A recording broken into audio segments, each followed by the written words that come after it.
Hey guys, how's it going? It's your boy M.K.S here, back in another video. Hope everyone's well wherever you are. And welcome to Dyslexic and All Back Choose. Oops, better put that back in. Plug came out, so I don't want this to run out. But anyway, I hope you enjoy it. And part of both Dyslexic Awareness and Black History Month, I'm continuing on with that theme. So it's only 3 or 4 days left now of this month. So it's a strange one. I think. In many ways, it's gone really slow, and in many ways, it's gone really quick. So, like many months have gone like that. It's really weird. It's like, I know it's just me, but it feels like the months like gone really slow. At the same time, it's gone really quick. At the same time, I don't know how that works, but maybe it's just in my head. But I think like the months dragged on, and then at the same time, when it comes to the end of it, it's like, wow, that's already finished. But yeah, I did have a lot of plans I didn't manage to work on. But yeah, I thought I'd put like Dyslexic together with Black Empowerment. So Dyslexic together with Black Tuesdays and that kind of thing. So yeah, anyway, I hope you enjoy them. Obviously, this is part one, and I was thinking, like, I know I talk about these videos and I try and write my ideas, but I know people say you've got to take action. Unfortunately, something I'm not very good at. I'm quite an ideas person, but I'm not very good at taking action. But if you have any suggestions on how I can act on these ideas, how I can put them into practice and that kind of thing, I really appreciate that. And I'll do my best to implement any ideas and suggestions or whatever. Or even if you take these ideas as I'm sharing them, even if people hear them and whatnot, and hopefully I'll be coherent enough for people to hear and say, this is how we can put these ideas into action. I went to I wasn't sure whether to mention this or not, but I went to a neurodiverse sort of thing today, not too far from where I live. I walked there. It took about half an hour to walk there, and walked back, which again probably took about half an hour or so. I had to do a bit of a detour, so yeah, it took about 45 minutes anyway. But yeah, the main point, sorry, is that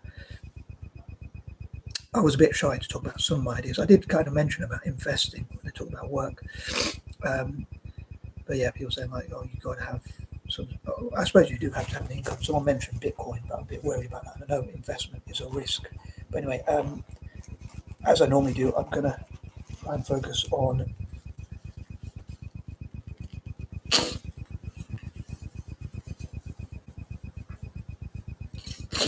Sorry, I hope I don't have a cold again or something, but which I think I had recently. But anyway, maybe it's just allergies or something. But I was feeling fine earlier, but then I started coughing and sneezing or whatever. I always get those mixed up. But yeah, anyway, I am, as per usual, I'm hoping to focus on a certain theme for Tuesdays. So I was wondering, I was thinking, I fear repeating myself a lot, so I was wondering whether I should make this video about these videos, but I thought, why not? At least it's something to work on, something to do, even if it's just me chatting away. As I know people say, ideas are a dime a dozen, and they don't really matter that much. And unfortunately, it's taken action that matters. I say that because I know I'm an ideas person, but I'm not very good at putting it into action. So this is my only thing that I can think of. How do I put this into action? Because one of the things I would have talked about on the neurodiverse thing, we sat around a table, and I was a bit shy to talk about some of my ideas. I'll say, about thinking about like writing letterheaded letters to people like Richard Branson and Charles Schwab and other dyslexic and other dyslexic people. Whereas it was a neurodiverse group, even neurodiverse people generally. But maybe next time I'll be more confident. But I think they discussed only doing this once. I thought they were going to do it once a week, or at least once a fortnight, but it's only going to be once a month. So it's a bit of a nightmare. Well, I say it's a bit of a nightmare, but I mean, it's first world problem. But I'd love to be able to discuss my ideas more. But maybe I will get in touch with the members and like go through some ideas. But anyway, I've got to find a way, I suppose, to be more coherent and confidently talk about my plans and ideas, but I just sometimes fear over talking to people. But anyway, these are pointers number 1 to 10 as per usual. So here you go. So number 1, Tuesdays I normally think of things like business and like money making, even though I'm not really into that myself. But the groups I want to help, like Dyslexic and Triple Black people, in this case, to run their own businesses, like to be confident enough to start their own business and network together and things like that. So I'd love to be able to support dyslexic and struggling black people to do that. And again, if you have any suggestions on how to do that, please let me know. I'd love to read from people generally, but especially people who are dyslexic and struggling black themselves, to talk about like what your ambitions are, like what would you do if you could do any career.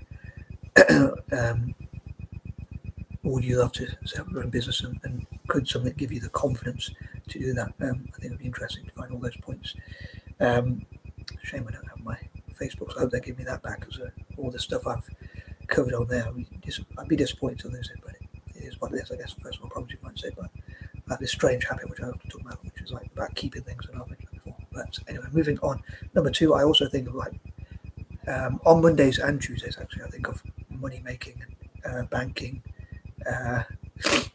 and like how banks can support dyslexic and struggling black people, dyslexic and struggling black people in banking, and how they can learn to budget money, including myself in the dyslexic case, budgeting money. And in November, I'm hoping to think about how I can budget, and also how other neurodiverse people generally, including dyslexics, can budget. But yeah, a lot of time I don't really keep on track of my money, which it would be it'd be good if I could do that. I mean, I know I say I'm not that materialistic, but in many ways, even just to survive, you need money nowadays. Well, it's been like that for a long time. I know people say like modern living is like leaving your house for 8 hours or whatever it is a day. And that's the gig economy and stuff like that. People work different shifts and all that kind of thing. But I have to pronounce that correctly. But leaving your house so you can go to work and pay for your house, and leaving your car, going in your car so you can drive to work to pay for your car, and that kind of thing. But it's hard to think of a different system, I guess. I guess it's, I suppose, if anyone would think of that, it'd probably be dyslexic people. But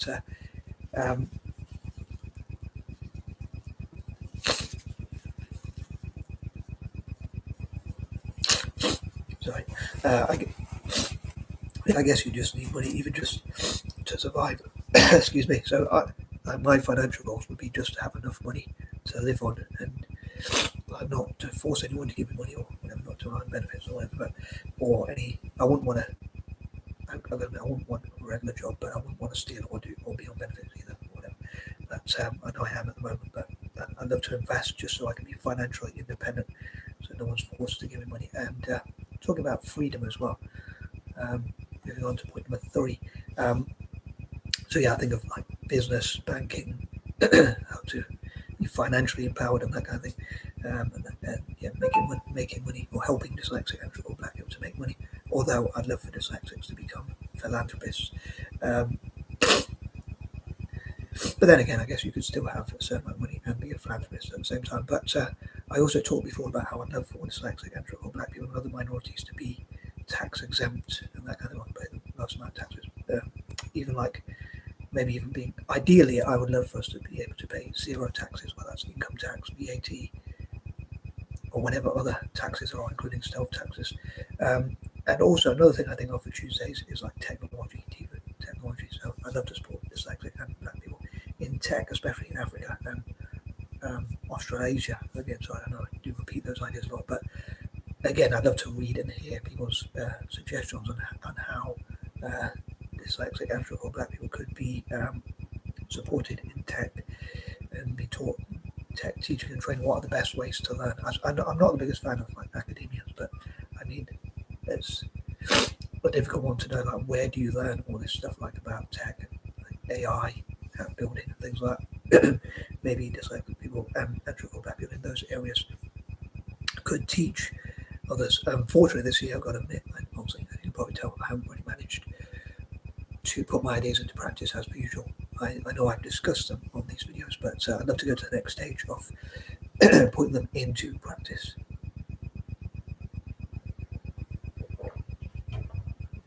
So I know my voice, I hope my voice is not struggling too much.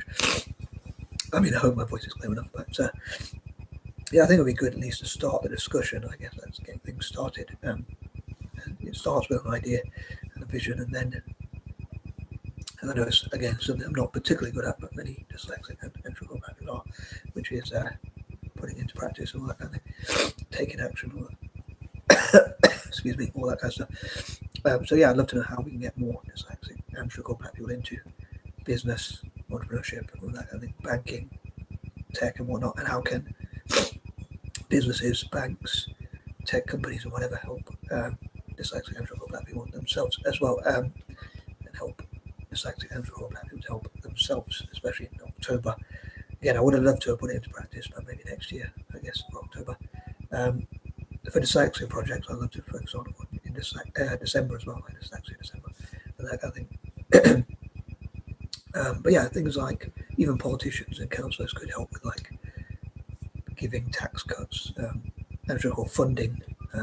So I'd either love for us to be tax exempt and or to get the same amount of funding to cover our taxes, so effectively, so we pay as little tax as possible, dyslexic and or black people. But at the same time, we would use that money to do a lot of good, so not necessarily selfishly hoarding it, or some people might put it. Moving on, number 4, I think it'd be great to have networks. I talked about investing, and this person who run the group was saying about you need to have a job to invest. Like, obviously, you need some sort of capital to invest. And someone said, "Oh, you can invest in Bitcoin for like 10 quid," but I don't know if I trust Bitcoin. But I think I did mention it is quite scary because you could lose money as well. Obviously, you've got to be careful that you don't lose all your money in your budget or whatever. But at the same time, I wonder if, let's say, dyslexic people pulled our money and resources together, what we could do. I think that'd be interesting. Number 5, so I'd love to read from and hear from dyslexic and black people about their ambitions, respectively. So I know I'm talking about both groups because dyslexic and black issue, but things like financial ambitions, whether that's in business, banking, tech, or whatever else, whatever other careers there might be, because obviously business isn't for everyone, entrepreneurship and all that kind of thing, but I think it would be good if people with dyslexia were given that opportunity, and same for the black community as well. And I think also, like I say, learning to invest, I think it'd be cool if we could learn to invest. Or not, I talked before again about how I would love for us to be able to give our money to Schwab Corp, which is founded by a fellow dyslexic, and also Virgin Money, which is founded by another dyslexic guy. So I wonder if they could work together to invest our money on our behalf and help us to budget, so they could invest our money on our behalf, so we could give them our money and they invest on our behalf, and multiply it on our behalf, and also teach us about budgeting, how to avoid scams, how to invest ourselves as well, how to become investors, maybe some of us at least, and things like that. And even how to get tax-free investments and things like that, save money through investing maybe. But I'd love for us legally to pay the last amount of tax as possible. I would say like 0. I don't know why I do that, but yeah, that's supposed to represent 0. So 0 taxes. Not something else, as you might know that. But yeah, not that I want to be Illuminati, but someone said to name to give a name for the group, and I jokingly said like top secret group. I was thinking like Freemasons or whatever. But yeah, if we could give our money to institutions like Virgin Money, Schwab Corp, and others, especially, well, at least those two maybe, to invest on our behalf. I know one's in America, one's in Britain, but they're both, I'm sure, global companies as well. Or certainly Virgin Enterprises anyway, but I think it would be quite fitting because like Schwab Corp invests middle class Americans' money. So given the founder is dyslexic, I think it would be good if he invested on our behalf, and again taught some of us how to invest, how to budget, how to avoid scams, how to protect against losses and things like that. So even if we do lose money sometimes, overall hopefully our gains will be higher than our losses. So I think that's how investment is really. I suppose it doesn't work like that where it goes up all the time, and I'm sure hopefully it doesn't go down all the time. So it probably goes in a squiggly sort of line. So sometimes it'll go up and sometimes it'll go down. But if your gains are bigger than your losses, then I'm sure that's obviously a good thing. But so even if you lose money, you're gaining overall. You learn from your losses as well. I mean, Warren Buffett says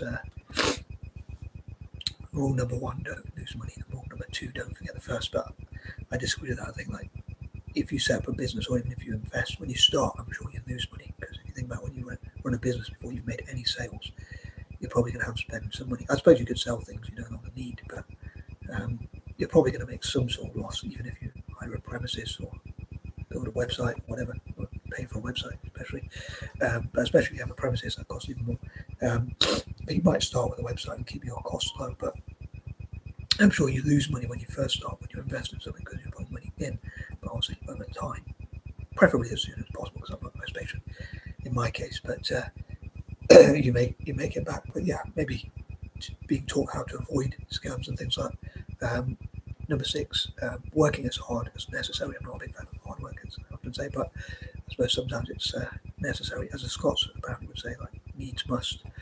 Another thing is, I often mention that how I love for dyslexic and black people or more different groups to show, especially dyslexic people, like what we could contribute to Italian footy, like Torino.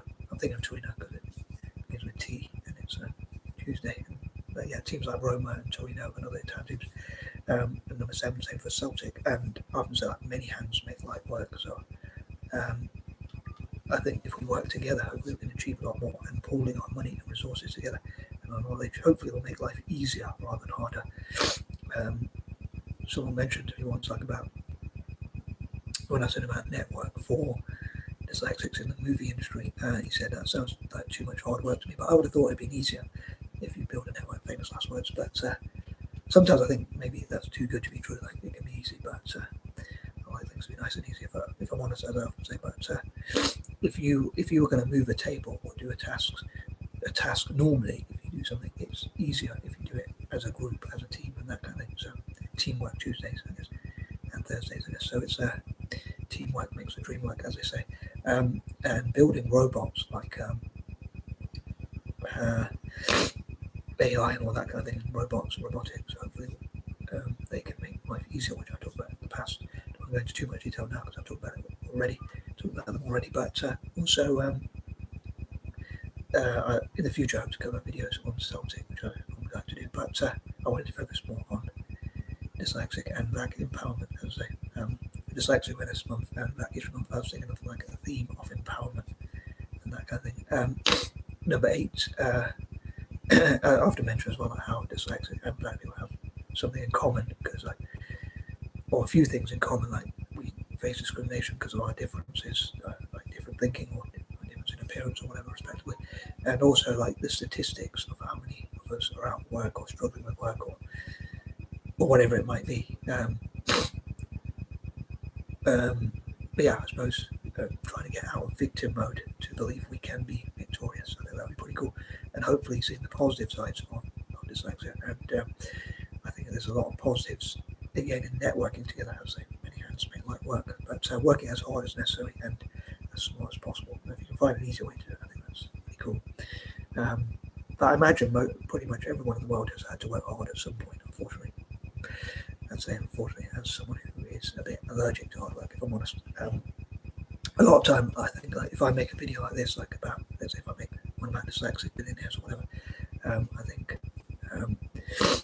if that video made money, just like, or if someone out there who's a dyslexic billionaire, sort of set that group up, and then it made loads of money just from a video, and I didn't have to do any hard work. Too good to be true, I'm sure. But moving on, number 9. People with experience who have done well, those with dyslexia or those from the black community, I'm sure could share their experiences, like how important planning is, whether you need a plan or not. Some people say you need a plan to run a business, and some people say you should just start, even if you start messy or whatever. The most important thing is start. I even heard someone say once, a black South African entrepreneur, he said, Vusi Thembekweo, I mentioned it before, but he said, he asked people in the audience, like, how many of you have got a business plan? And he said, good, rip that up, in fact, burn it and see it burn. And he said, when there was a stock market crash, there was people said you need to have this business plan, and they said about SWOT analysis and things like that. And it was apparently the same problem that got them into the same thing that got them into trouble at the same time. So it'd be interesting to find out from different people like how important a plan is. I've often thought, like, why do you need a business card if you can just write on can write all your details on like a post-it note or whatever, but maybe looks more professional and that kind of thing. But yeah, I'd be interested to find how dyslexic people who have done well could help others to learn what it takes. And again, same for the community. And I often think I'd love to find someone who's done well without having to work hard, because then I can just copy what they do, or maybe not. And number 10, I love to support young dyslexic or black entrepreneurs. I'm thinking about a song in America, a rap song, Still Dre, and he says, still love see young blacks making money. And I was thinking, like, what if he donated 10%, my favorite figure, 10% of that money from like any money he made from that song in the future? What if he donated that, a bit like royalties, if he gave that as a percentage to support young black entrepreneurs and that kind of thing, for instance. But yeah, I'd love to see more funding for young dyslexic and black people, especially in business. And I'm out. Peace out.